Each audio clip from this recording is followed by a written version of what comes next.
The police sirens wailed through Willowbrook Estates as Karen Martinez clutched her phone, her manicured nails digging crescents into the designer case. She'd called them on her neighbor's Pula. Simple complaint that should have ended with a citation. Instead, 18 months later, she stood in a courthouse watching her homeowners association crumble under a $2.5 million judgment. The irony was delicious. The very woman who'd weaponized every rule, every regulation, every petty ordinance to terrorize her neighbors had just handed them the keys to her kingdom. But this wasn't just about a pool.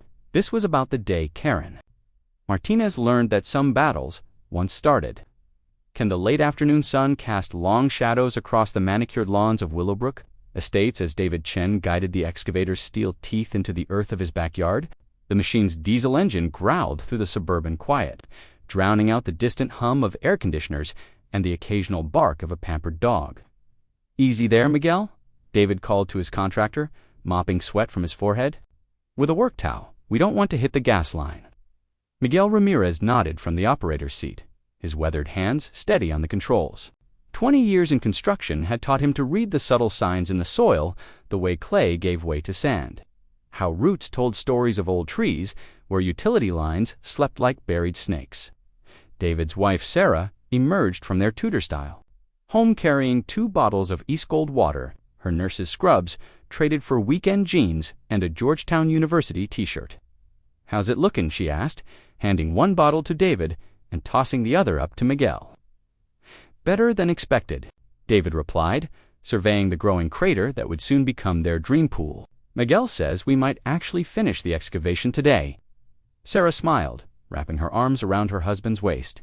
After 15 years of marriage, 10 spent saving every extra dollar, they'd finally scraped together enough for the pool their twin daughters had begged for since they were old enough to spell swimming. At 38, David's software consulting business was thriving, and Sarah's position as head nurse at Georgetown University Hospital provided the steady income that made luxuries possible. "Emma and Sophie are going to lose their minds when they see this," Sarah said, watching the excavator carve deeper into the earth. "Assuming Karen doesn't call in an airstrike first," David muttered, glancing toward the imposing colonial mansion. Next door, as if summoned by the mention of her name, Karen Martinez appeared at her kitchen window, her perfectly coiffed blonde hair catching the afternoon light like spun gold, even from 50 yards away. David could see the familiar storm clouds gathering in her expression, the pursed lips, the narrowed eyes, the rigid posture that preceded every one of her legendary neighborhood confrontations. Karen Martinez was 42 years old and had never met a rule she couldn't weaponize. As the self-appointed guardian of Willowbrook Estates' property values, she'd spent the better part of a decade transforming what should have been a pleasant residential community into something resembling a minimum security prison. Lawn height violations, unauthorized holiday decorations, improper mailbox fonts. No transgression was too small for Karen's attention. Her weapon of choice was the Willowbrook Estates Homeowners Association, a bureaucratic labyrinth she'd helped craft with the precision of a constitutional lawyer and the vindictiveness of a jilted lover. The HOA's covenant conditions and restrictions ran to 47 pages of single-spaced text, covering everything from acceptable window treatments to the exact shade of white permitted for front door trim. "She's watching," Sarah observed. Following David's gaze, "She's always watching," David replied. "Remember when she called the HOA because Mrs. Patterson's roses were 2 inches over the property line? Or when she reported the Johnsons for having their garbage cans visible from the street for 43 minutes after pickup?" David shook his head. "At least we followed all the rules this time. Submitted the architectural review application. Got approval from the city. Hired a licensed contractor. She can't touch us." Famous last words. Karen Martinez had been studying the Chen family's pool project like a general planning a siege. For 3 weeks, she'd photographed every delivery truck, measured every pile of equipment, and scrutinized every permit posted in their window. She'd even gone so far as to request copies of their architectural plans from the HOA board, citing her position as compliance committee chairwoman. What she'd discovered had made her pulse quicken with anticipation. The Chen family's pool, according to their approved plans, was supposed to be a modest 15 by 30 foot rectangle positioned at least 20 feet from any property line. The excavation currently taking shape in their backyard was significantly larger and several feet closer to Karen's prized rose garden than the regulations allowed. She'd triple-checked the measurements, consulted her collection of surveying equipment purchased specifically for such occasions, even hired a private surveyor to confirm what her own calculations had revealed. The Chens were in violation. Egregious violation. Karen's fingers trembled with excitement as she dialed the number she knew by heart. Willowbrook Estates, HOA. This is Patricia speaking. Patricia, it's Karen Martinez. I need to report a serious compliance violation at 1247 Elm Street. Patricia Hendricks, the HOA's long-suffering administrative assistant, suppressed a sigh. In her 5 years managing the association's day-to-day operations, she'd received more calls from Karen Martinez than from all other residents combined. What seems to be the issue? Mrs. Martinez. The Chen family is constructing an unauthorized swimming pool. The excavation is clearly beyond the approved dimensions and violates multiple setback requirements. Ma'am, I have their approved application. Right here. The pool was properly submitted and approved by the Architectural Review Committee last month. Karen's voice sharpened. Then the committee made an error, or the Chens are deviating from their approved plans. Either way, they're in violation of Section 4.3.2 of the CC&Rs regarding recreational water features. Patricia flipped through the thick binder containing the neighborhood's governing documents. Karen Martinez had an encyclopedic knowledge of every subsection, every clause, every semicolon in the HOA's Byzantine rule system. It was both impressive and deeply unsettling. I'll send someone out to verify the measurements, Patricia said finally. When first thing Monday morning? That's unacceptable. They're doing irreversible damage to the neighborhood's aesthetic integrity as we speak. I want someone there today, Mrs. Martinez. It's Saturday afternoon. Our compliance officer, then I'll handle it myself. The line went dead. Patricia stared at her phone, a cold knot forming in her stomach. In her experience, nothing good ever came from Karen Martinez handling anything herself. Back on Elm Street, the excavation continued under the lengthening shadows.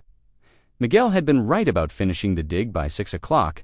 The rectangular crater yawned like an open mouth in the Chen family's backyard, ready for the concrete trucks that would arrive Monday morning. David and Sarah stood at the edge of their future pool, arms around each other, imagining summer afternoons filled with their daughter's laughter and the splash of pool games. They'd worked so hard for this moment, sacrificed so much. David's consulting business had meant 18-hour days and weekend work for years. Sarah's hospital shifts had stretched through countless nights, leaving them exhausted but determined to build something better for their family. I can't believe it's finally happening, Sarah whispered. 24 hours from now, we'll have concrete, David said. 2 weeks after that, we'll have water. Neither of them noticed Karen Martinez slip through the gate in her privacy fence, a measuring tape in one hand and a camera in the other. The first David knew of trouble was the flash. He spun around to find Karen standing at the edge of his property, photographing the excavation from multiple angles with the methodical precision of a crime scene investigator. "Excuse me," David called out, his voice carefully controlled. "Can I help you with something?" Karen looked up from her camera's LCD screen, her expression radiating the cold satisfaction of a predator who'd just cornered its prey. "Mr. Chen, I'm documenting what appears to be a serious violation of our community's architectural standards." Violation. Sarah stepped forward, her nurse's training keeping her voice calm despite the anger building in her chest. "We have all the proper approvals for a 15-by-30-foot pool positioned 20 feet from the property line," Karen replied, consulting a small notebook. "What you're building is approximately 18 by 34 feet and sits only 16 feet from my fence." David felt his mouth go dry. "That's impossible. We followed the plans exactly. The measurements don't lie, Mr. Chen." Karen's smile was razor thin. "I've been monitoring your project since day one. You're in clear violation of sections 4.3.2, 6.1.4, and 12.7.8 of the Willowbrook Estates CC&Rs. Those numbers are wrong," Sarah said firmly. "Our contractor surveyed everything twice." Miguel, who'd been quietly securing his equipment, looked up at the mention of surveying. "Senora, with respect, I have been building pools for 20 years. Every measurement is exact to the approved plans. Karen's eyes flash. Richard Blackstone called back at 11:47 p.m., his voice carrying the gravelly undertone of a man who'd built his reputation destroying people in courtrooms across 3 states. "Karen's sweetheart," he said, and she could hear the clink of ice against crystal in the background. "What's got you calling at this ungodly hour?" Karen paced her marble-floored kitchen, her heels clicking against the stone like a metronome counting down to war. "I need your help with a neighbor situation. Another HOA dispute." Richard chuckled, the sound devoid of warmth. "You know I don't handle small-time residential complaints. This isn't small-time, Richard. These people humiliated me in front of the entire board, made me look like some kind of amateur." The ice stopped clinking. Richard Blackstone had known his cousin since childhood, had watched her methodically destroy 3 different neighborhoods' worth of enemies over the past 15 years. Karen Martinez didn't call him unless she intended to leave scorched earth behind her. "Tell me everything," he said. For the next hour, Karen laid out her case with prosecutorial precision. The Chen family's pool construction, her measurements, the board meeting disaster. She painted herself as a dedicated community guardian betrayed by corrupt officials and lying contractors. She left out the part about measuring from the wrong property line. "So you want me to file harassment charges?" Richard asked when she finished. "I want you to destroy them." The line went quiet, except for the sound of Richard's breathing. When he spoke again, his voice carried the cold calculation that had earned him the nickname the Reaper among Washington, D.C.'s real estate lawyers. "There are better ways to handle this, cousin. More creative approaches that won't leave your fingerprints on the weapon." "What do you mean? How well do you know the Chen family's financial situation?" Karen frowned. "They're comfortable, I suppose. He runs some kind of computer consulting business. She's a nurse at Georgetown Hospital, self-employed and medical profession." "Interesting." Richard's voice took on the predatory purr Karen remembered from their childhood when he'd trapped neighborhood. "Cats for fun. Do they have children?" "Twin daughters, about 12 years old." "Perfect. Children complicate everything." Richard paused, and Karen could practically hear the gears turning in his legal mind. "Here's what we're going to do. First, I want you to document everything. Every car they park on the street, every visitor they have, every blade of grass that grows 1 millimeter too long. Create a paper trail that shows a pattern of violations. They don't violate anything, Richard. They're annoyingly compliant. Everyone violates something, Karen. The trick is knowing where to look." Richard's voice dropped to a whisper. "Second, I want you to start attending every city council meeting, every zoning board hearing, every municipal function where building codes get discussed. Make yourself visible. Make friends. Why? Because when the time comes, you'll need allies in government, people who owe you favors." Karen felt a chill of anticipation run down her spine. "What aren't you telling me?" "I'm telling you that there are ways to make people's lives so legally complicated, so bureaucratically nightmarish, that they'll pay anything to make it stop." Richard's laugh was soft and dangerous. "The beauty is, it's all perfectly legal. Just creative application of existing regulations." "How creative?" "Remember the Hendersons, that lovely couple in Bethesda who made the mistake of crossing my client over a fence dispute?" Karen remembered. The Henderson family had fought Richard's client for 3 years over 18 inches of disputed property line. By the time Richard was finished with them, they'd lost their house, their savings, and their marriage to legal fees. "You bankrupted them. I applied the law," Karen zealously, "as required by my professional ethics." Richard paused. "The Hendersons chose to fight instead of settling reasonably. That was their mistake. And if the Chens make the same mistake, then they'll learn what happens when ordinary people try to play legal hardball with professionals." Karen felt her pulse quicken. "What do you need from me? Patience, documentation, and about $50,000 in retainer fees." The number hit Karen like a physical blow. $50,000. "This kind of campaign requires significant resources, sweetheart. Private investigators, expert witnesses, filing fees, court costs. War isn't cheap." Karen thought about her investment portfolio, the trust fund her late husband had left her, the comfortable life she'd built on the foundation of other people's misery. $50,000 was expensive, but watching the Chen family crumble would be priceless. "When do we start?" We already have. I'll have someone watching their house by tomorrow morning." After Richard hung up, Karen poured herself a glass of wine and stood at her kitchen window, staring across the darkness toward the Chen family's home. Their windows were dark now, the family sleeping peacefully in their beds, completely unaware that their lives had just been placed under a microscope operated by experts in human destruction. She raised her glass in a mock toast. Sweet dreams, neighbors. The next morning arrived with unseasonable rain and the rumble of concrete trucks completing the Chen family's pool construction. David stood in his backyard watching the workers smooth the final layer of concrete, trying to shake the feeling that he was being watched. "Dad, is it going to be ready for swimming soon?" Emma Chen bounced on her toes beside him, her 12-year-old energy barely contained by the early morning. "Drizzle. Give it 2 weeks to cure, sweetheart. Then we'll need to install the liner and fill it with water." Sophie, Emma's twin by 4 minutes and her opposite in temperament, studied the gray concrete surface with scientific interest. "How long does concrete take to reach full strength?" "About 28 days for maximum hardness," David replied, never ceasing to be amazed by his daughter's curiosity. "But it'll be strong enough for water in 2 weeks. "Mrs. Martinez is watching us again," Emma observed matter-of-factly. David looked toward Karen's house and caught a glimpse of movement behind her kitchen curtains. "Don't worry about Mrs. Martinez, honey. She's just curious about the construction." "She looks angry all the time," Sophie said, "like someone stole her lunch money." "Sophie," Sarah's voice carried a note of gentle correction as she joined them in the backyard, steaming coffee mug in hand. "We don't comment on our neighbor's appearances, but she does look angry, Mom, even when she's just getting her mail." Sarah exchanged a glance with David over their daughters' heads. Kids had an unsettling ability to see through adult pretenses, and Karen Martinez's perpetual state of barely controlled fury was apparently obvious even to 12-year-olds. "Some people express themselves differently," Sarah said diplomatically. "Mrs. Martinez takes the neighborhood rules very seriously." "Too seriously," Emma muttered, earning another look from her mother.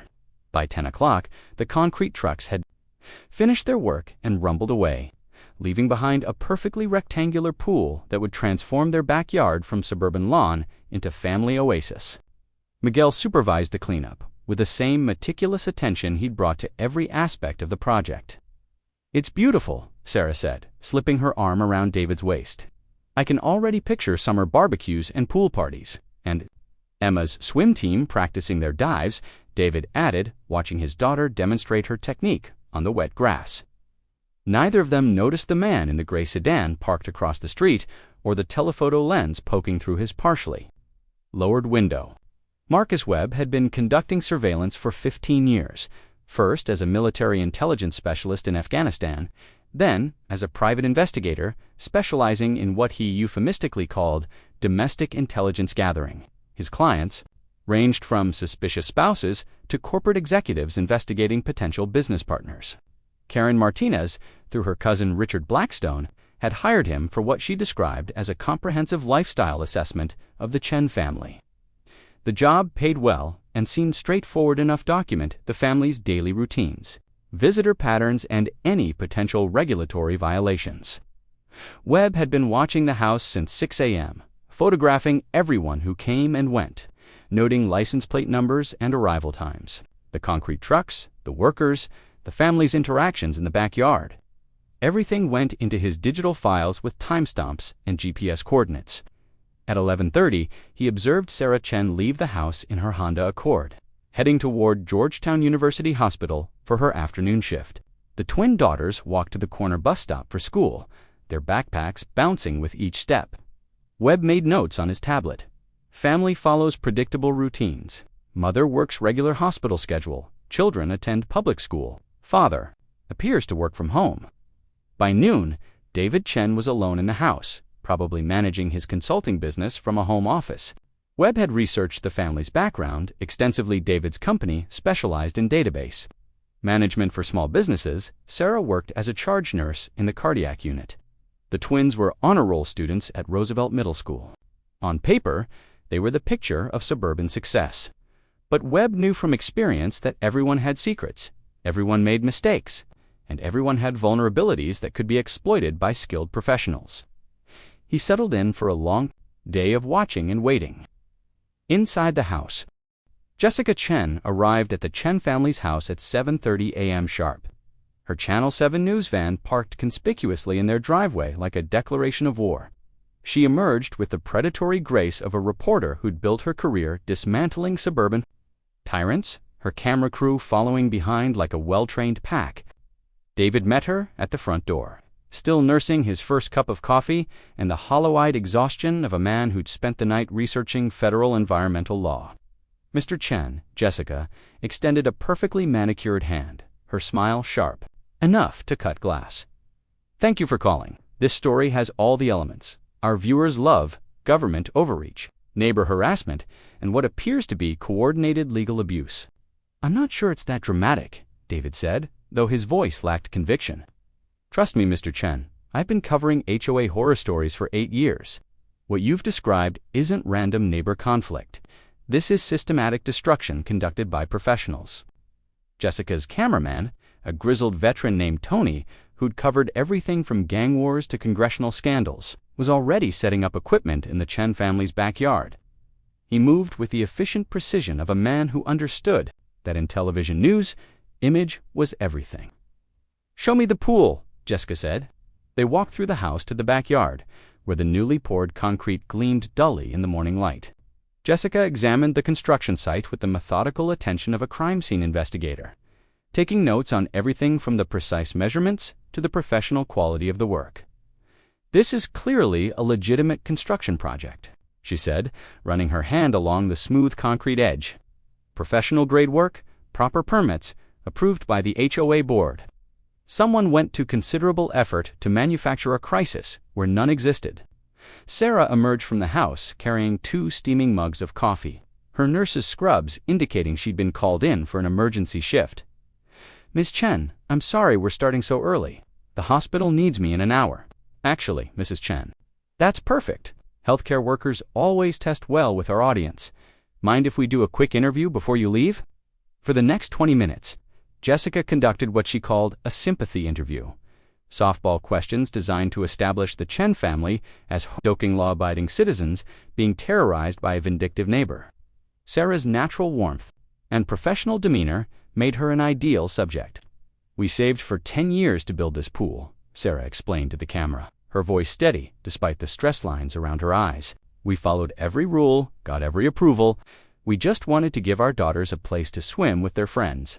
And now you're facing federal investigation and potentially crushing legal fees. The EPA wants to conduct an 8-week environmental assessment on a suburban swimming pool. The legal costs alone could bankrupt us. Jessica nodded sympathetically while mentally calculating the story's emotional impact. Hardworking family versus vindictive neighbor was ratings. Gold, especially when government bureaucracy could be painted as the weapon of choice. Tell me about Karen Martinez, Jessica said. Sarah glanced toward Karen's house, where the curtains twitched with barely concealed surveillance. She's very, involved in neighborhood affairs. Some people might say obsessively so. Has she harassed other neighbors? I don't want to speak for others, but there have been incidents. Complaints about lawn height, holiday decorations, property line disputes. She seems to know every regulation in the HOA handbook. Jessica made notes while Tony captured B-roll footage of the pool construction, the perfectly maintained Chen family yard, and several long shots of Karen Martinez's imposing colonial mansion. The visual contrast would be powerful, modest family, home versus palatial estate, suggesting economic inequality as a motivating factor. As they wrapped up the initial interview, Jessica's phone buzzed with a text from her producer. Great story, potential. Legal says we need to be careful about direct accusations. Focus on pattern of harassment, government overreach angle. Mr. Chen, Jessica said, pocketing her phone, I'm going to need you to document everything from this point forward.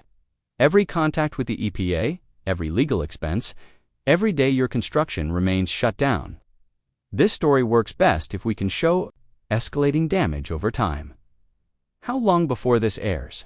Tonight's 11 o'clock broadcast if my editor approves the segment, but that's just the beginning. If this story develops the way I think it will, we're looking at a week-long investigative series. David felt a chill that had nothing to do with the morning air. A week-long series. Mr. Chen, you've stumbled into a much bigger story than you realize. HOA abuse, weaponized government regulations, legal system manipulations. Legal system manipulation. This hits every hot button our viewers care about.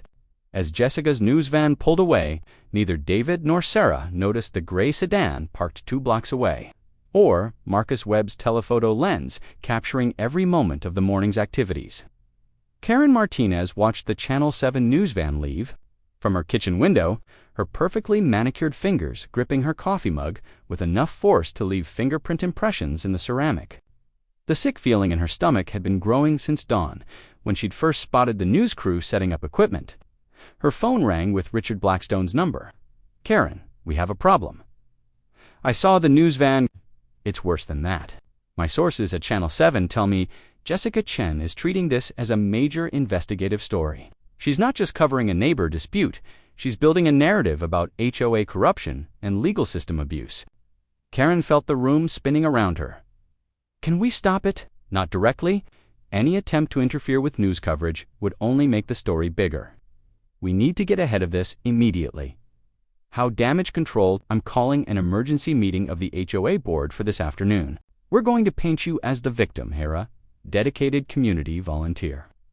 Being attacked by vindictive neighbors who don't want to follow the rules." "But what about the EPA investigation?" Richard's pause lasted long enough for Karen to hear her own heartbeat in the silence. "Karen, please tell me you didn't actually file that environmental complaint. You told me to document everything, to make their lives complicated. I told you to be creative with existing regulations, not to file false federal complaints. Do you have any idea what you've done?" The coffee mug slipped from Karen's fingers and shattered against the marble floor, sending brown liquid splashing across her designer shoes. "Richard, you said it was all legal. Filing a knowingly false complaint with a federal agency is a felony, Karen.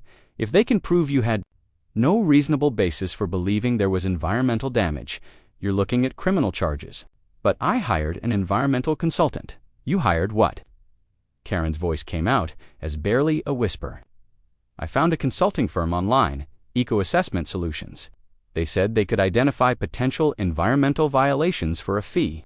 "Jesus Christ, Karen, did you pay them? $15,000? They provided a report documenting potential wetland buffer zone violations and groundwater contamination risks."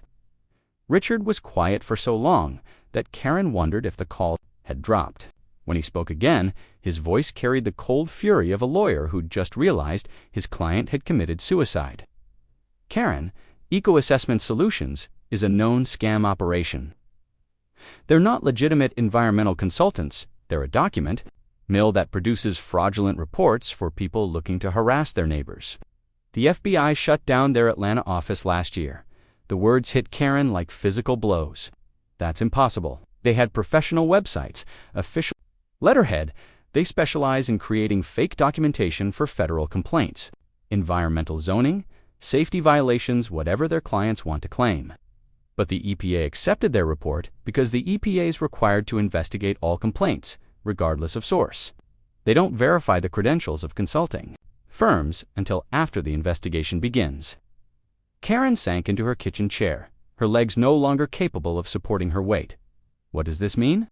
It means that when Jessica Chen starts digging into this story, she's going to discover that you paid $15,000 to a fraudulent consulting firm to manufacture false evidence against your neighbors. It means that instead of being portrayed as a concerned community member, you're going to be exposed as someone who weaponized federal agencies for personal revenge. Can we contain this somehow? Karen, listen to me very carefully. You need to retain criminal defense counsel.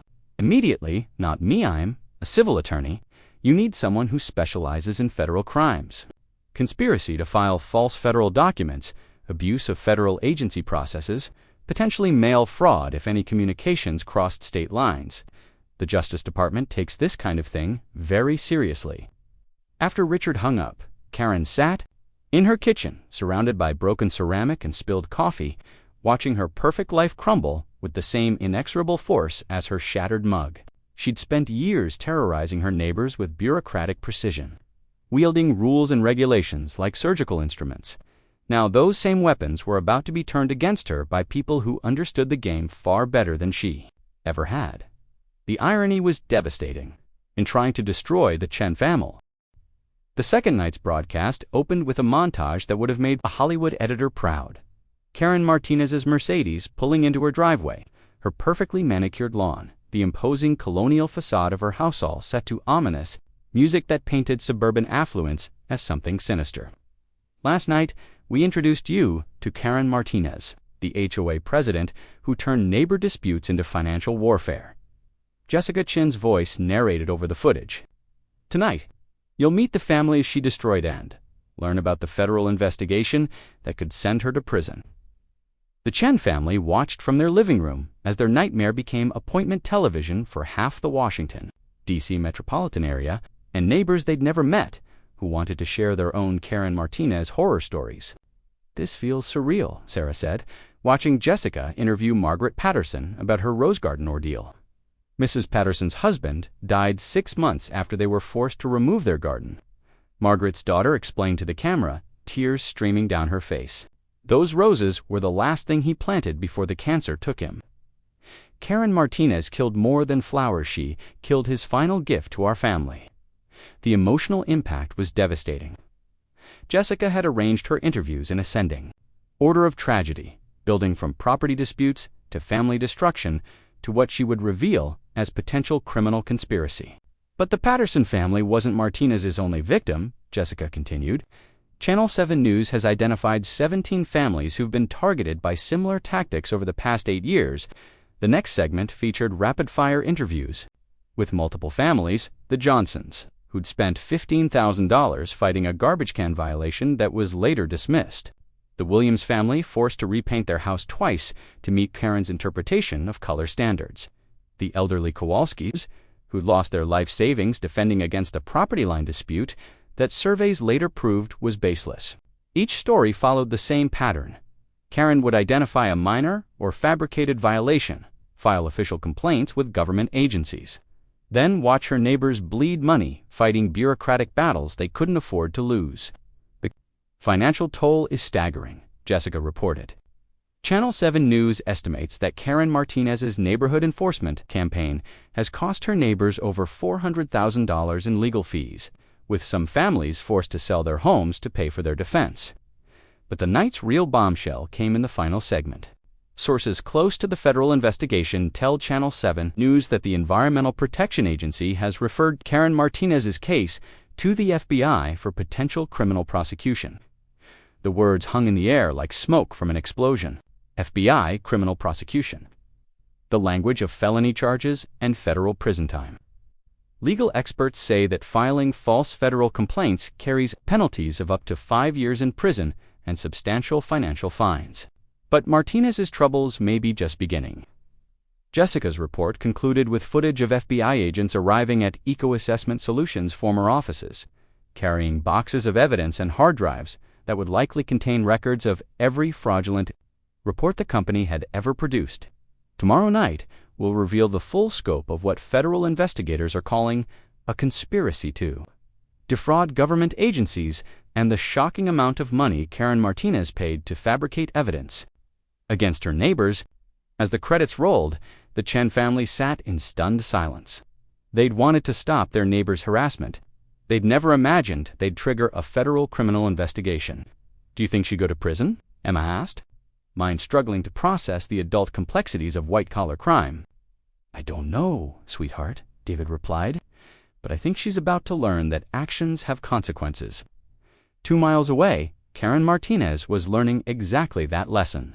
Her phone had been disconnected after the 20th threatening voicemail. Her email inbox had crashed under the weight of thousands of messages, and 3 different news vans were parked outside her house like vultures waiting for carrion. She'd been hiding in her darkened living room since the first broadcast aired, surviving on bottled water and whatever snacks she could find in her pantry. Leaving the house meant facing reporters, cameras, and neighbors who now knew exactly what she'd done to their community. But worse than the media attention was the legal reality closing around her like a noose. Richard Blackstone had fired her. As a client that morning, citing irreconcilable differences regarding legal strategy, translation, he wasn't going to prison for his cousin's felonies, the criminal defense attorney she'd hired. Janet Morrison, no relation to the Chen family's lawyer, had been brutally honest about her prospects. Karen, the FBI has your financial records, your communications with eco-assessment solutions, and copies of every complaint you've filed over the past 3 years. They have a paper trail that reads like a how-to manual for federal crimes. But I was just trying to maintain community standards. You paid $15,000 to a fake consulting firm to fabricate environmental violations. That's conspiracy to defraud a federal agency. The fact that you did it repeatedly against multiple neighbors establishes a criminal pattern. What's the worst-case scenario? Janet Morrison had seen enough white-collar defendants to recognize the desperate hope in Karen's voice, the belief that somehow, despite overwhelming evidence, there might be a way out. Federal prison, 3 to 5 years, assuming you cooperate fully and show genuine remorse. If you fight it and lose, you're looking at the maximum sentence and the best-case plea bargain. Admit guilt, pay substantial restitution to your neighbors, and hope the judge takes mercy on a first-time offender. Karen felt her carefully constructed world collapsing like a house of cards in a hurricane. Everything she'd built, her reputation, her authority, her sense of control over her environment, was crumbling under the weight of her own actions. How much restitution? Conservative estimate, $400,000. That's just documented legal fees your neighbors incurred defending against your complaints. Punitive damages could double or triple that number. The figure hit Karen like a physical blow. Her investment portfolio, built carefully over 2 decades of marriage to a successful attorney, was worth approximately $600,000. Restitution payments would wipe out her entire financial security. There's something else, Janet continued. The HOA board is meeting tomorrow night for an emergency session. My sources tell me they're planning to remove you as president and ban you from all committee positions. They can't do that. Karen, you've become a liability to every organization you've ever been associated with. The HOA, the neighborhood, watch, the architectural review committee there, all going to distance themselves from you as fast as possible. After Janet left, Karen sat alone in her darkened house, listening to the sounds of reporters setting up equipment in her front yard. She'd spent years terrorizing her neighbors from a position of bureaucratic authority. Now she was trapped in her own home, like a prisoner in solitary confinement. The irony was perfect and devastating. Meanwhile, the FBI investigation was moving. With the relentless efficiency of a federal bureaucracy that had discovered genuine criminal activity, Special Agent Diana Foster, a 15-year veteran of white-collar crime investigations, had been assigned to what the Bureau was calling Operation Clean Slate, a comprehensive investigation into fraudulent government complaints across the Washington metropolitan area. We've identified at least 37 fraudulent environmental complaints filed using eco-assessment solutions, reports Agent Foster explained to her team during their morning briefing. The investigation had uncovered a sophisticated network of fake consulting firms, corrupt local officials, and wealthy individuals who'd weaponized government agencies for personal vendettas. Karen's neighborhood enforcement campaign was part of a much larger pattern of suburban warfare conducted by people who understood how to manipulate bureaucratic systems. "What's our timeline for arrests?" asked Agent Stevens, Foster's junior partner. "Martinez first, probably within the week. We want to flip her into cooperation before we move on the bigger fish." "Think she cooperate?" Foster smiled grimly. White-collar defendants facing federal prison time almost always cooperate, especially when they realize how much trouble they are really in. The third night's broadcast was the media equivalent of a nuclear weapon. Jessica Chen had spent 2 days investigating Karen Martinez's financial records, and what she'd discovered painted a picture of obsessive, systematic harassment that had consumed Karen's life for nearly a decade. Channel 7 News has obtained financial records showing that Karen Martinez spent $73,000 over 3 years on private investigators, fake consulting reports, and legal fees related to her neighborhood enforcement activities, Jessica reported, her voice carrying the gravity of a war correspondent. The numbers were staggering. Surveillance services, $28,000. eco-assessment solutions, and similar fake consulting firms. $31,000. Legal fees for filing complaints and defending against. The Willowbrook Estates Emergency HOA board meeting was standing room only for the first time in the community's history. Residents who hadn't attended a board meeting in years packed the community center, their faces carrying the mix of vindication and bloodlust that comes with watching a tyrant's downfall. Harold Whimsy called the meeting to order with hands that shook slightly, whether from age or the enormity of what they were about to do, no one could tell. The agenda was simple and devastating: the immediate removal of Karen Martinez from all HOA positions and a complete audit of every action she'd taken as board president. "Before we begin formal proceedings," Harold announced, his voice echoing in the packed room, "I want to acknowledge that this board failed in its oversight responsibilities, become a weapon of harassment against our neighbors." The admission hung in the air like smoke from a burned bridge.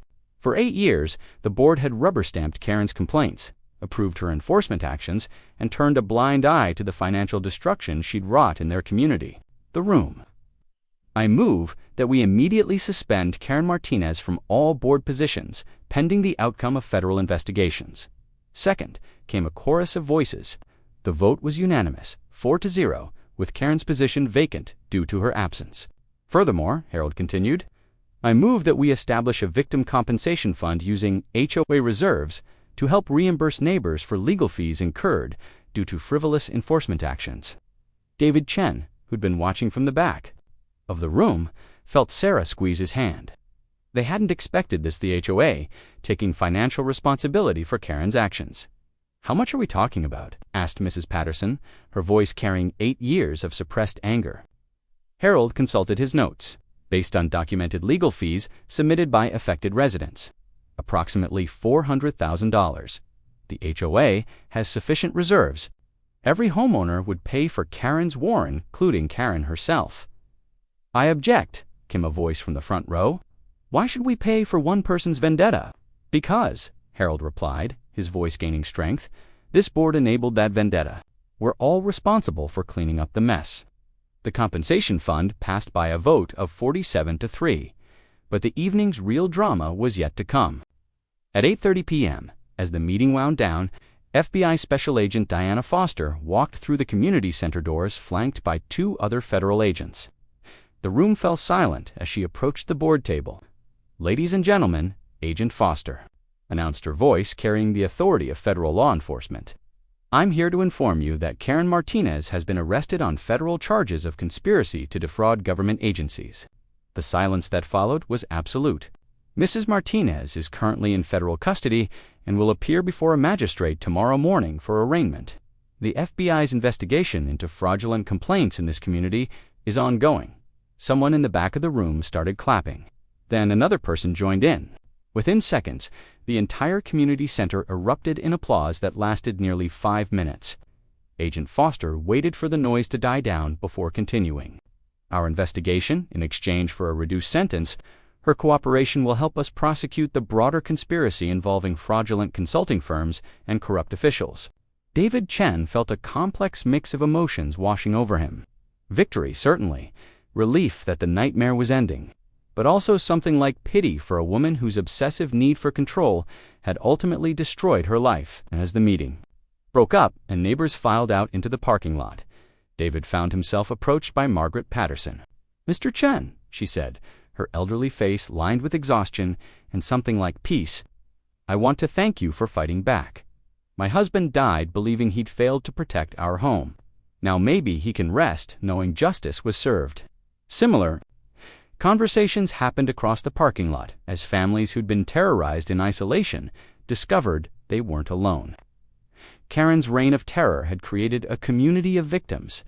Her downfall was creating something like a support group. But the Chen family's ordeal wasn't quite over. The next morning brought both vindication and complication, and recommending that the Chen family be reimbursed for all expenses related to the fraudulent complaint. But it also brought a call from Janet Morrison, Karen's criminal defense attorney. "Mr. Chen," she said, her voice professionally neutral, "my client would like to meet with you and your family to personally apologize for her actions." "Why?" David asked, though he suspected he knew the answer. Demonstrating genuine remorse is important for sentencing purposes, but I believe my client's desire to apologize is sincere. David looked at Sarah, who'd been listening to the call. On speakerphone, her expression was unreadable. "We'll consider it," David said finally. "There's something else." As part of her plea agreement, Mrs. Martinez will be required to pay full restitution to all affected neighbors. The federal prosecutors are recommending $450,000 in total payments. The number was staggering. Karen Martinez would be financially ruined, her investment portfolio completely liquidated to pay for the damage she'd caused. "When would this happen?" Sarah asked. "Restitution payments begin immediately. Your family should receive a check for approximately $30,000 within 2 weeks, full compensation for your legal fees, construction delays, and related expenses." After Janet hung up, David and Sarah sat in their kitchen, staring at each other across their morning coffee. "Do you want to meet with her?" Sarah asked. "I don't know. Again, she destroyed our summer, cost us our savings, caused us months of stress and legal nightmares. But she's also a human being who's about to lose everything." Sarah reached across the table and took her husband's hand. "You're a better person than I am, David Chen." The meeting was arranged for the following afternoon at Janet Morrison's law office. Neutral ground where federal marshals could maintain security and legal counsel could ensure appropriate boundaries.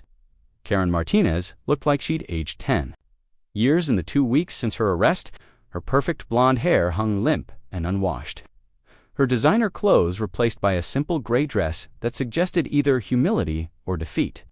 When she looked up at the Chen family, her eyes carried the hollow exhaustion of someone who'd lost everything they'd ever cared about. "Mr. and Mrs. Chen," she began, her voice barely above a whisper, "I want to apologize for what I did to your family." The words hung in the office air like smoke from extinguished candles. "I convinced myself I was protecting our community, maintaining standards, preserving property values, but the truth is, I was just," she paused, searching for words. "I was angry. Angry about my husband's death, angry about losing control, angry about feeling powerless. And I took that anger out on people who didn't deserve it." Sarah studied Karen's face, looking for signs of manipulation or performance. What she saw instead was genuine devastation, a woman confronting the wreckage of her own choices. "You cost us $30,000, David said quietly. "You shut down our construction, filed false federal complaints, had us investigated by the EPA. You tried to destroy our family over a swimming pool." "I know," Karen's voice cracked. "I know, and I'm sorry. I'm so sorry." Sorry doesn't fix the stress you put our daughters through. Sorry doesn't give us back the summer they lost waiting for their pool. Karen nodded, tears streaming down her face. "You're right. Nothing I say can fix what I did. But I need you to know that I understand now. I understand what I put you through, what I put all my neighbors through." "Do you?" Sarah asked, her nurse's instincts reading the genuine pain in Karen's expression. "Do you really understand? When the FBI searched my house, when they seized my computers and financial records, when I sat in that federal holding cell, I finally understood what it feels like to be powerless against a system you can't control." Stretched for nearly a minute.